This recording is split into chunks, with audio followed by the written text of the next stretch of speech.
Hi friends, welcome back to our channel. మనకైతే ఏపీలో తల్లికి వందనం మరియు రైతు భరోసాకు సంబంధించి ఒక కీలక ప్రకటన అయితే వచ్చింది. దీని గురించి అయితే ఈ వీడియోలో మనం ఒక ఫుల్ క్లారిటీగా అయితే తెలుసుకుందాం.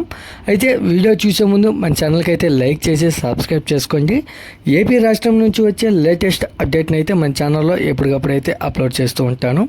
ఇక మనం వీడియోలోకి వెళ్తే మనకు ముఖ్యమంత్రి నారా చంద్రబాబు నాయుడు గారు అయితే కీలక నిర్ణయం అయితే తీసుకున్నారు. అయితే పథకాలు అమలు ముహూర్తం ఖరారు చేశారు. అయితే సూపర్ 6లో ప్రధానమైన 3 పథకాలను జూన్లోగా అమలు చేయనున్నట్లు వెల్లడించారు. అయితే ఇప్పటికే ఉచిత గ్యాస్ సిలిండర్ పథకం అమలు చేస్తున్నారు. కాగా మత్స్యకారుల నిధులు అమలుకు సిద్ధమయ్యారు. అయితే మంత్రులంతా ప్రతివారం నియోజకవర్గాల్లో గ్రీవెన్స్ సేల్ నిర్వహించాలని అయితే చంద్రబాబు నాయుడు గారు అయితే ఆదేశించారు.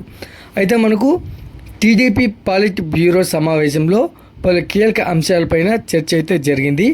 అయితే దీనికి సంబంధించి పథకాల అమలు గురించి క్షేత్రస్థాయిలో అయితే రిపోర్టును సమావేశంలో అయితే ప్రస్తావించారు. అయితే దీంతో జూన్లోగానే ప్రధానమైన 3 పథకాలను అమలు చేస్తామని చంద్రబాబు అయితే వెల్లడించారు. అయితే 2014-19 మధ్య జరిగిన తప్పిదాలు పునరావృతం కాకుండా పక్కాగా అమలు చేయాలని నిర్ణయం అయితే తీసుకున్నారు. అయితే అందులో భాగంగా తల్లికి వందనం, అన్నదాత సుఖీభవ పథకాలు ఈ ఏడాదే ప్రారంభించాలని అయితే సీఎం స్పష్టం చేశారు. అయితే అన్నదాత సుఖీభవకి కేంద్రం 6,000 రూపాయలు ఇచ్చినా మిగిలిన 14,000 రాష్ట్ర ప్రభుత్వమే భరించి 3 విడతల్లో అయితే 20,000 చెల్లిస్తామని అయితే చంద్రబాబు ప్రతిపాదించారు. దీంతో ఫిబ్రవరిలో కేంద్రం పీఎం కిసాన్ విడుదల చేసిన తర్వాత 3 విడతలుగా రాష్ట్ర ప్రభుత్వం అయితే మిగిలిన 14,000 అయితే రైతుల ఖాతాల్లో జమ చేయనుంది. అయితే అదేవిధంగా తల్లికి వందనంలో భాగంగా చదువుకునే పిల్లలు ఉన్న తల్లుల ఖాతాల్లో విద్యా సంవత్సరం ప్రారంభించడానికి ముందే నిధులు జమ చేయాలని నిర్ణయించారు. అయితే ఈ మేరకు పథకం అర్హుల లెక్కల ఖరారు అయితే కసరత్తు జరుగుతుంది.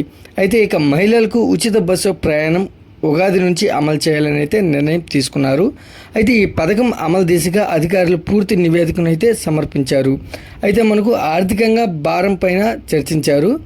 దీనికి సంబంధించి ఉచిత బస్సు ప్రయాణం హామీ అమలు కోసం ఆర్టీసీ నుంచి వచ్చిన కొత్త బస్సులు సిబ్బంది అంశంపైన ప్రభుత్వం ఫోకస్ చేసింది. అయితే యువతకు నిరుద్యోగ వృత్తి అంశంపైన చర్చకు వచ్చింది. ఇచ్చిన హామీలు అమలు చేస్తామని సీఎం చెప్పినట్లు తెలుస్తుంది. ఈ వీడియో కనుక నచ్చినట్లయితే లైక్ చేసి సబ్స్క్రైబ్ చేసుకోండి. మరొక లేటెస్ట్ అప్డేట్తో మీ ముందుకు తీసుకొస్తాను. Thanks for watching.